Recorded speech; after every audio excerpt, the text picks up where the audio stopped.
The show focused on delivering beneficial information on everything to do with products and services that can improve your life. This is Experts on Call on AM 650.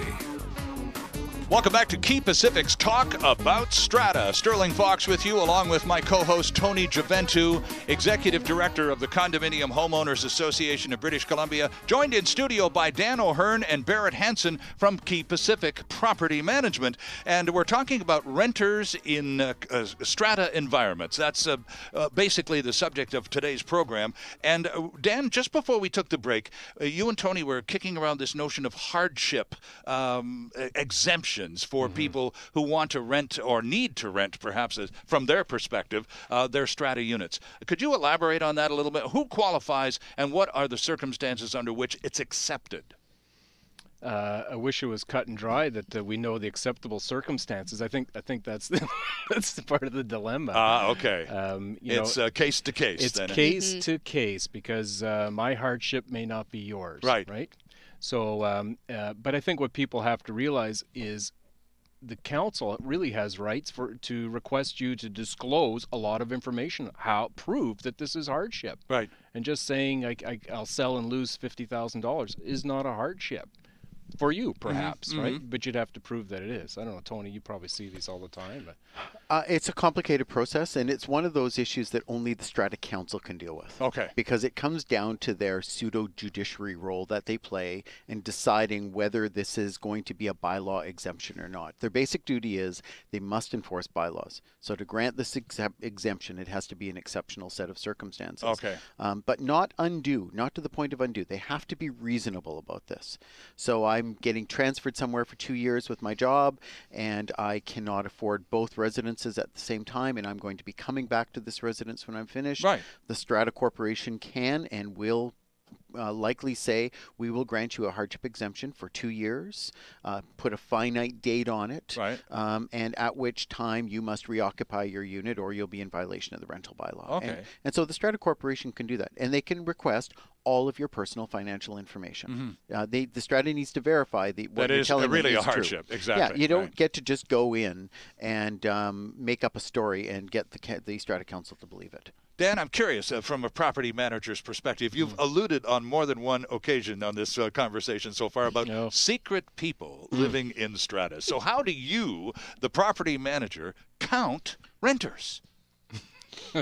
Oh, okay. Well, I mean, the Form B is certainly one place you're going to look at, but that's requiring the disclosure. I think what you're asking is if we have an undisclosed tenant. Well, it's hard to disclose something that's undisclosed, but I think what's important is dealing when someone wants to make application for a tenancy, right? Seeing if there is space for that within the bylaw, right? So when you take the total number of rentals, we all know that if it's rented, it's rented. But as far as what's being available, we have to remove from that any sort of the hardships or any of the families because they are not considered to be true tenants as far as the bylaw goes, right? That number has to come, but. No, Dan's absolutely right. So, put it anecdotally. The Strata has a rental limit of 5. Okay. Right? Okay, it's a 100-unit building. And what they contain within those 5 are going to be those rentals that have been granted permission to rent under the bylaw. Not hardship, not family, and depending on the bylaw, not owner-developer exemptions as well because they're exempt from rental bylaws. So that is determined ultimately by the bylaw. So while we may have only 3 rentals that have been given permission to rent, we might have 17 other renters.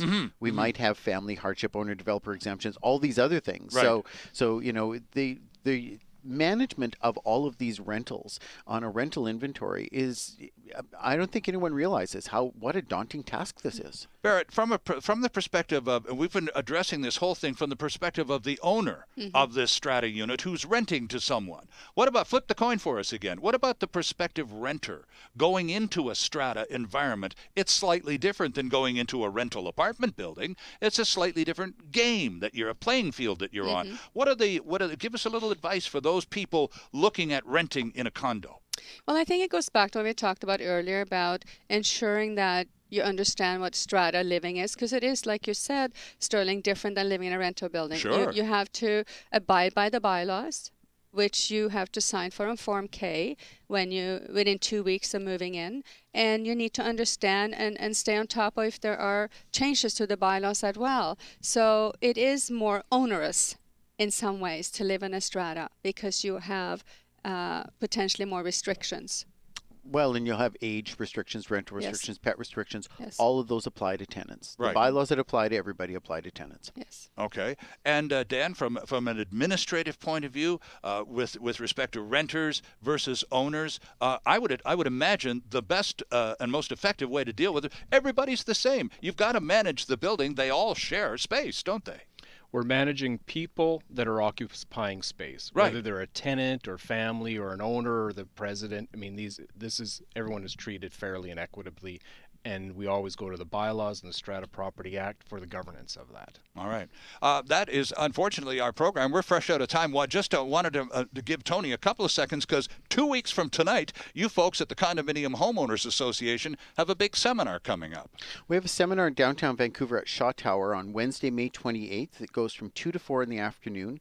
There's no charge to attend, but people will have to register in advance because there's limited space. Okay. So call our toll-free line at 877-353-2462 at extension 2 and you'll get registered, or email the office@choa.bc.ca. Okay, or just go to the website and all of it will fall into place for you. 2 websites to recommend very quickly: Tony's choa.bc.ca and Dan and Barrett's, which is Key Pacific, Q-U-A-Y, sneaky key, It is. keypacific.com. Dan and Barrett, thanks so much for coming in. Great to have Thanks, you on the Dan. show. Thank you. Pleasure. Tony, we'll see you next time. That was fun. It was.